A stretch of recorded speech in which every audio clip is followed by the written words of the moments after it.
All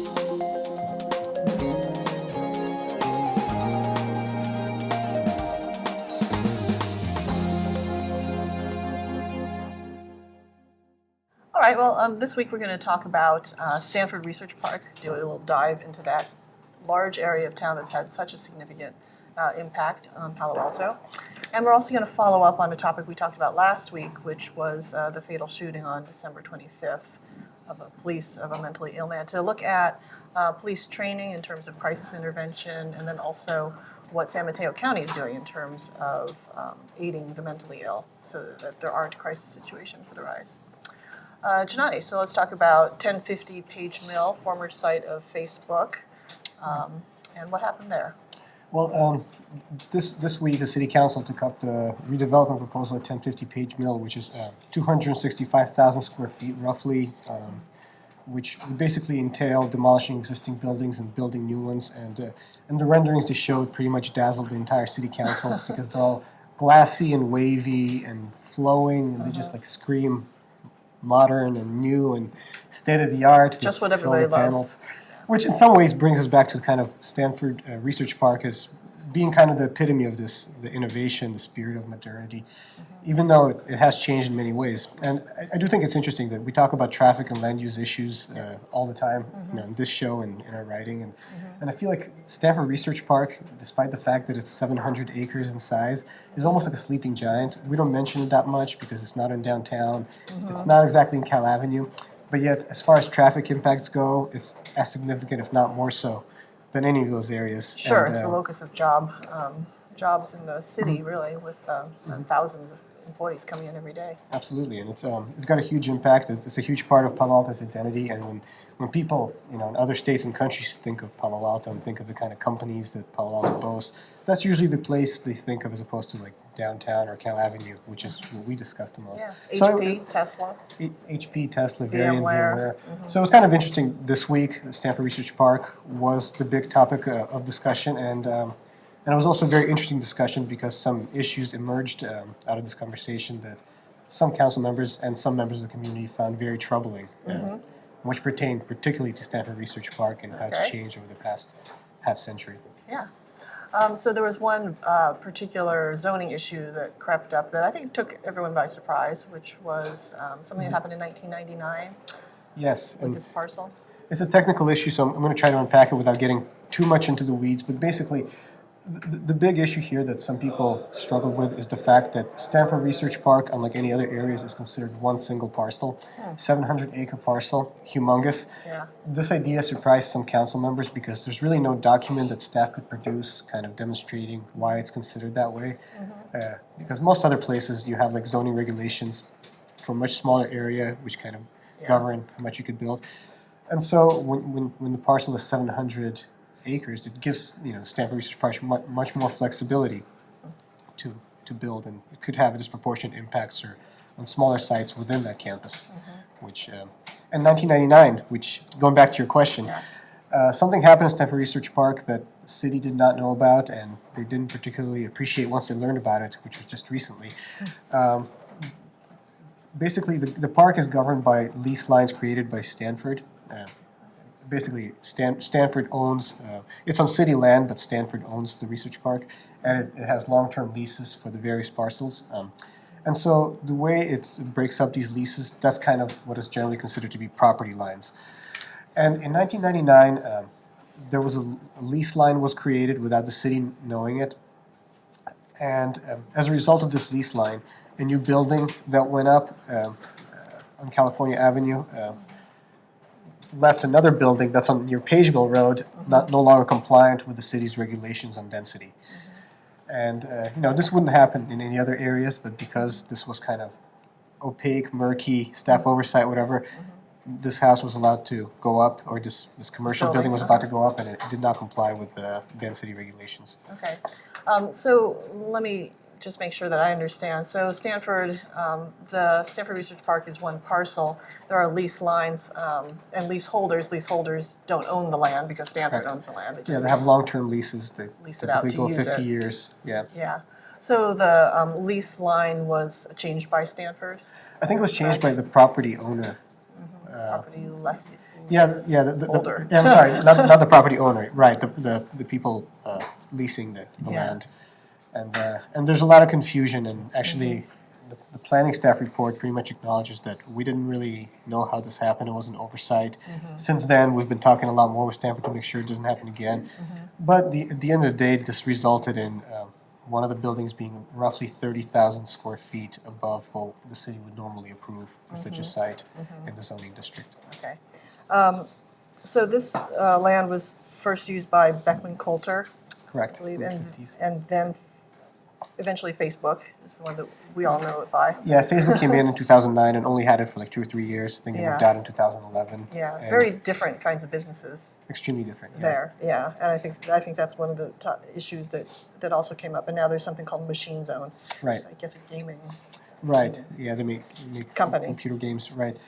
Well, yeah, how's the change in types of use of land affecting traffic or parking or just, the actual workings of the property?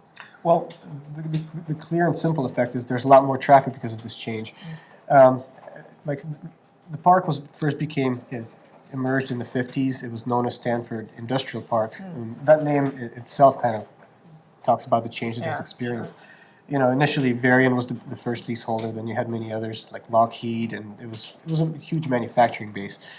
And actually, the city's comprehensive plan basically designates the zone as for research and manufacturing uses that may have unusual requirements for space, light, air. Basically, manufacturers need a lot more space.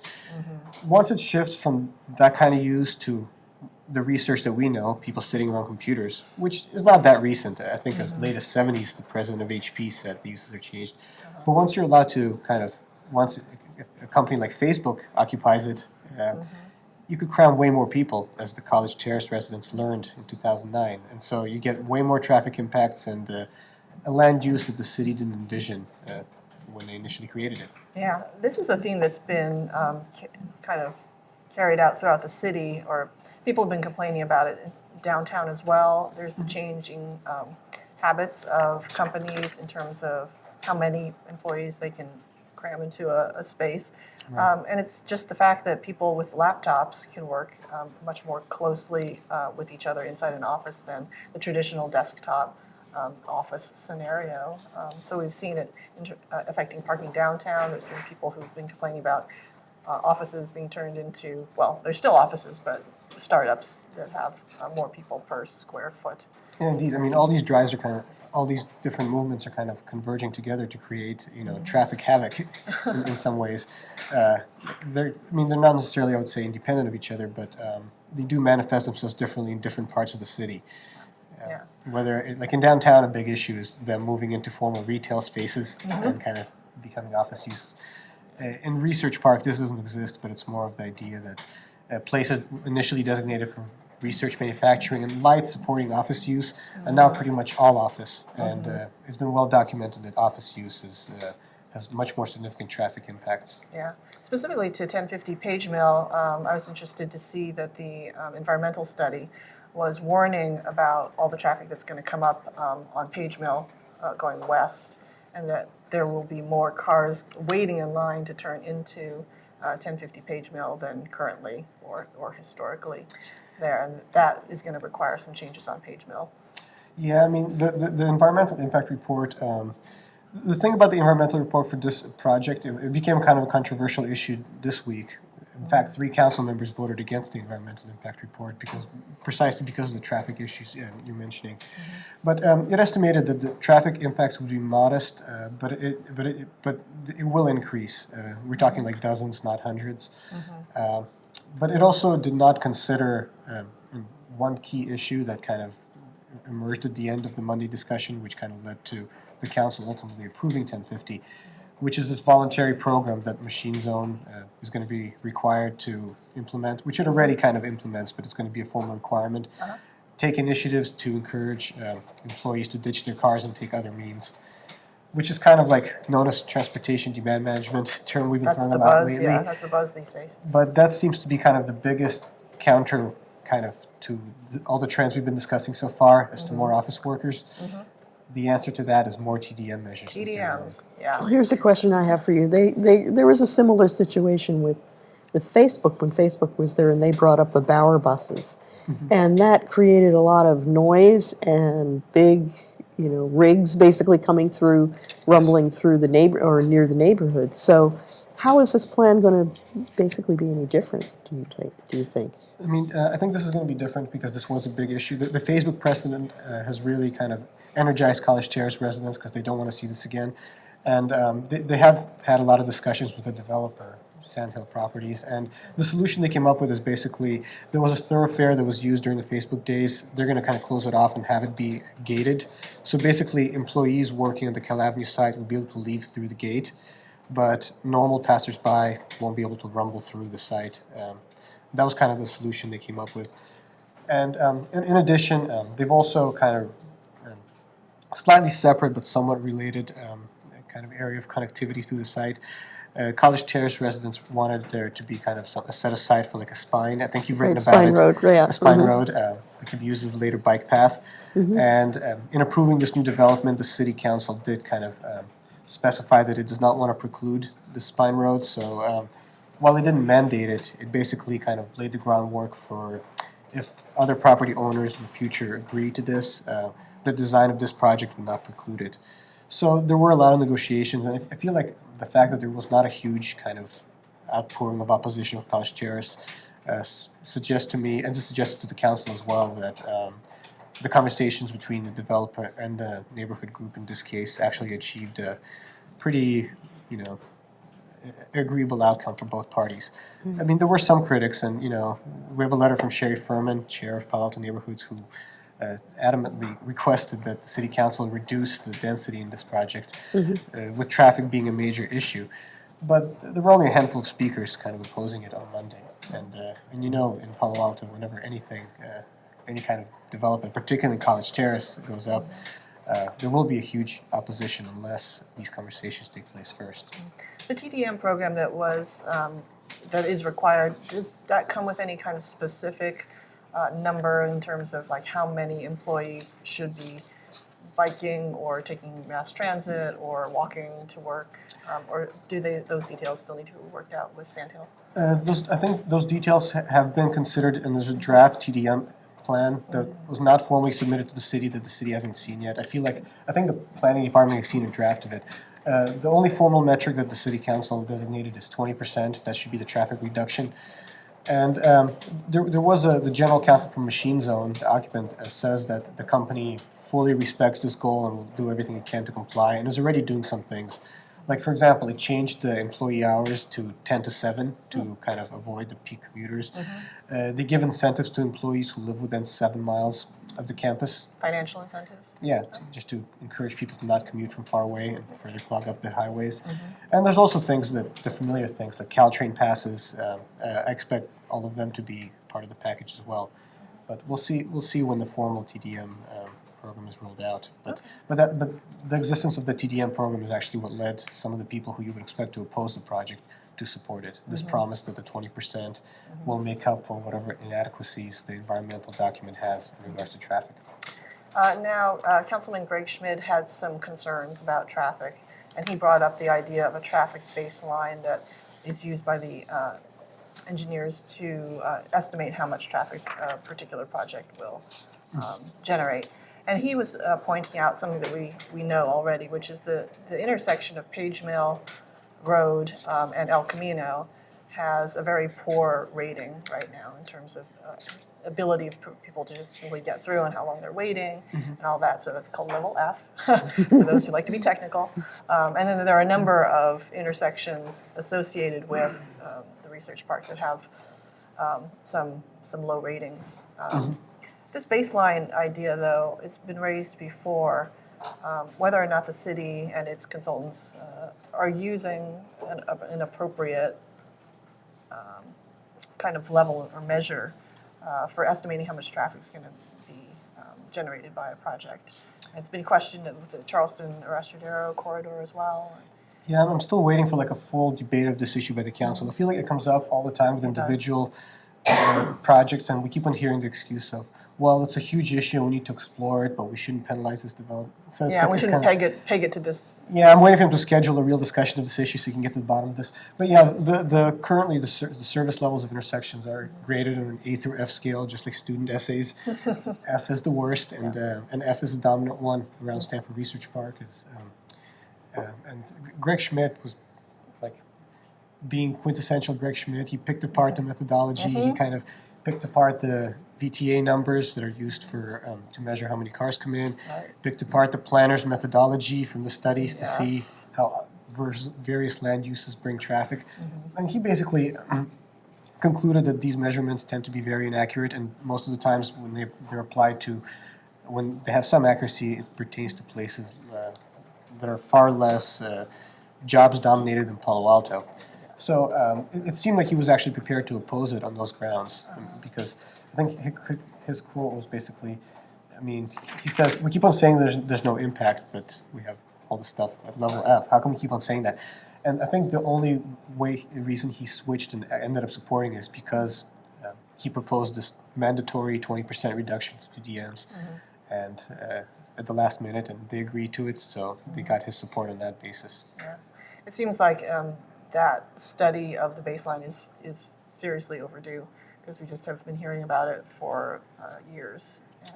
And we also keep on hearing that the whole system of measuring intersections by level F or whatnot, that's being revamped. I mean, some of the more progressive traffic circles talking about vehicle miles traveled as a kind of more crucial. Another acronym to remember. Another acronym. VMTs. The idea is the goal should be to reduce the number of cars rather than reduce the level of congestion in an intersection.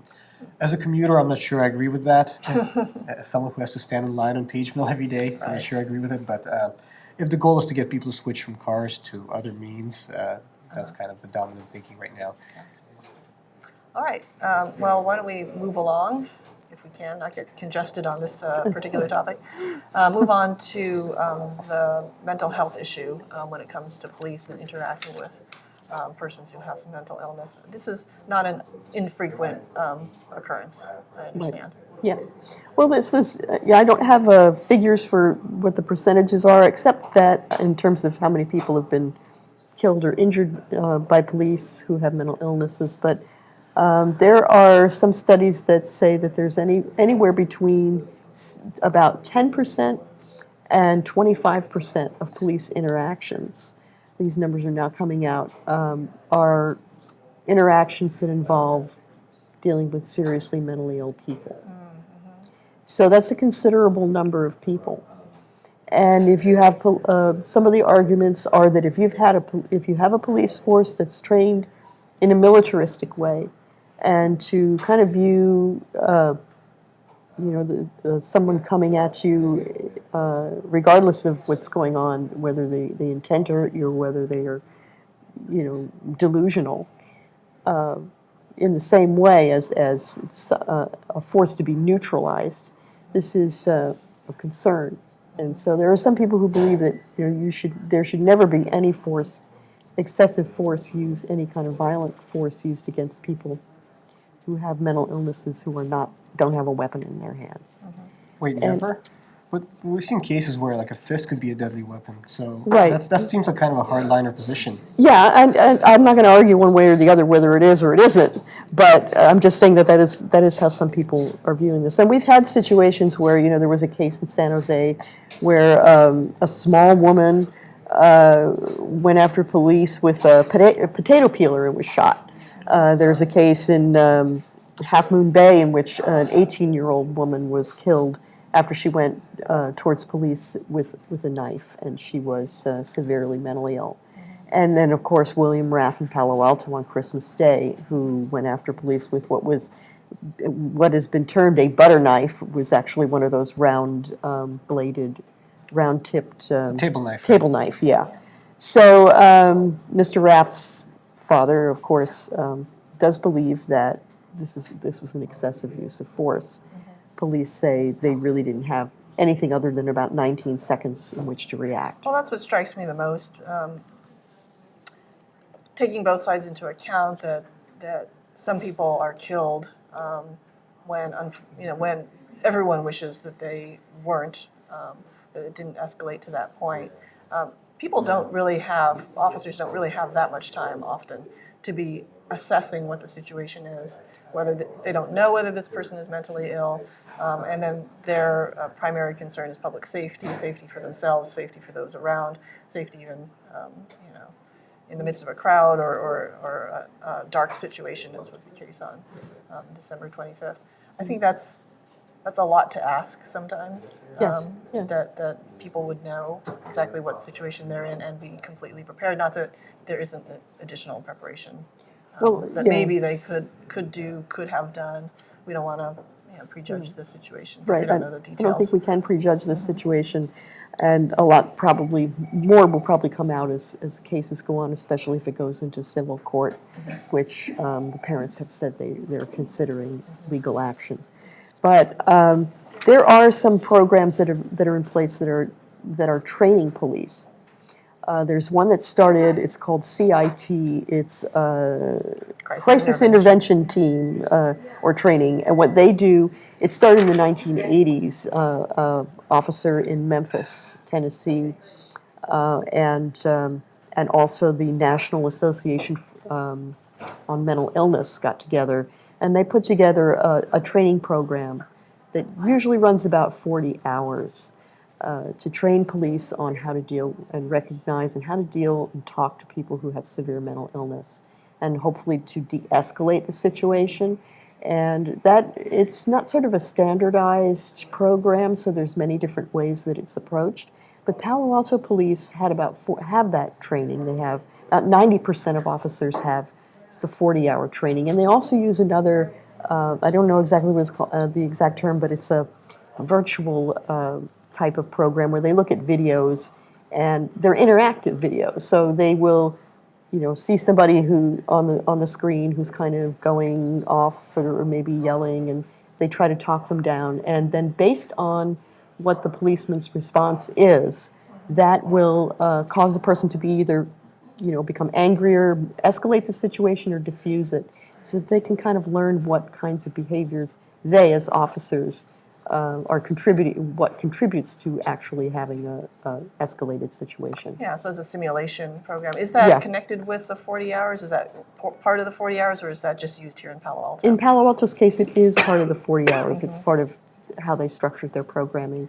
And that was actually developed by a former police chief, Pat Dwyer. He was instrumental in doing that here in Palo Alto. And when do they get the 40 hours of training? Is that at the very beginning when they're at the academy? Do they get it kind of in the middle? It's not clear exactly when they did it. A few years ago, I think it was in 2008, they trained all of their staff. And it looks like beyond in Palo Alto, they get it initially probably within the first 6 months of training. I was interested that you got some comments from Lodoris Cordell as well as former Mayor Vico Jacking. Just about the timing of when this training is offered and whether or not there's an opportunity to practice once officers are actually in the field.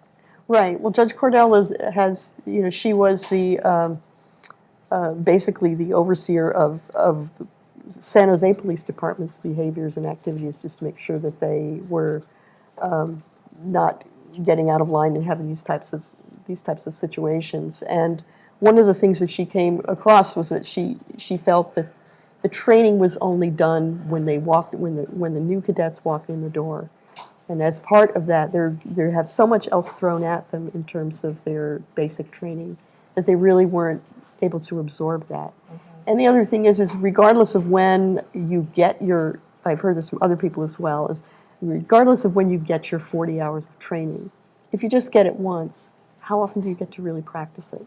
And so just like getting a gun certification, gun certifications or doing any certain number of hours that you have to train with your weapons, or they feel that they should do this numerous times. Now, you also talked with San Mateo County Sheriff's Department, and I thought it was really interesting that moving away from the idea that the police are going to be trained themselves into having some sort of backup team that has some expertise in mental health. Right. What pilot program are they doing right now?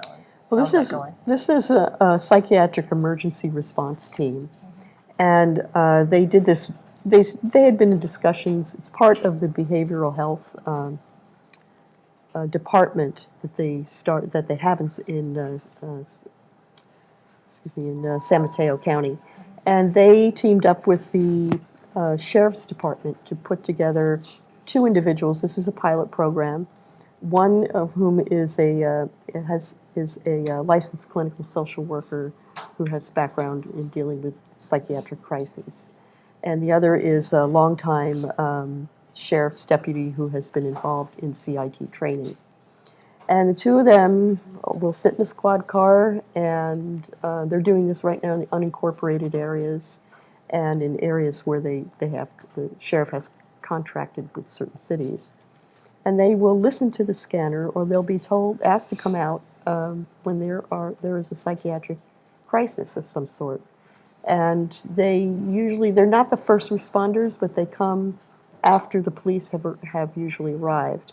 Once the situation is deemed to be safe, in other words, the person doesn't have a weapon, they will go in and they will talk to the person, try to help them find out what their needs are, and get them into some programs where that will sort of exacerbate, that would cut off the future problems like this so that it doesn't escalate. It's another form of de-escalation, but it's de-escalation on a longer-term basis.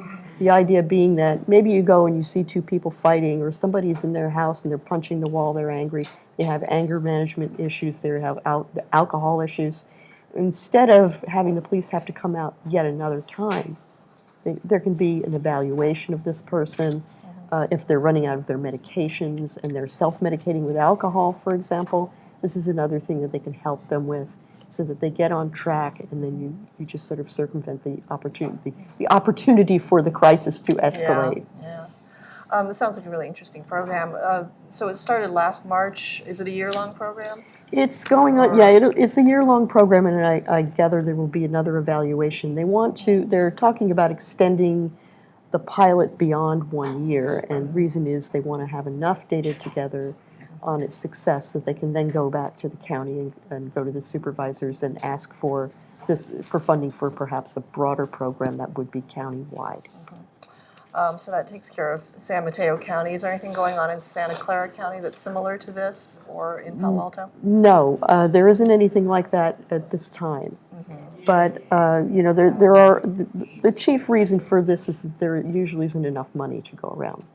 So Palo Alto periodically has had a psychologist that has come out, Oh, really? but it hasn't. I don't believe they have anyone on staff at this time or anybody contracted. I know it didn't make it into the story, but you talked to a young man here in Palo Alto who is kind of trying to pioneer this app where a mental health counselor might be available, might be kind of that second person in like the San Mateo County system, where you've got the police officer and the mental health expert teaming up together. Okay, well, this is Jacob Savage, and he's a Palo Alto resident. And he used to go on police ride-alongs. He was in the first tier of the first cadet programs that they had in Palo Alto Police Department. I think it was 2006. And he said he saw a lot of gaps. There were a lot of situations that could have probably been de-escalated if there were a different set of circumstances that they were working with. So he developed an app that basically anybody can. It uses volunteers. So people are trained, first of all, by professional psychologists, by professionals in law enforcement, to be able to go out and assess and talk people down from situations. But these are not violent situations. These are not ones that involve any kind of weapons. So these are mental health experts trained by law enforcement? No, these are just volunteers. Okay, so they're not mental health? No, it's just grassroots. So anybody can be a part of this, but they do receive this intensive training, and then they can go out on the street. Oftentimes people will just go on the app and say, there's a man laying on the pavement. I think he needs some help. Or there is two guys are having an argument. They're two friends, and they seem a little out of it, and they're arguing pretty loudly.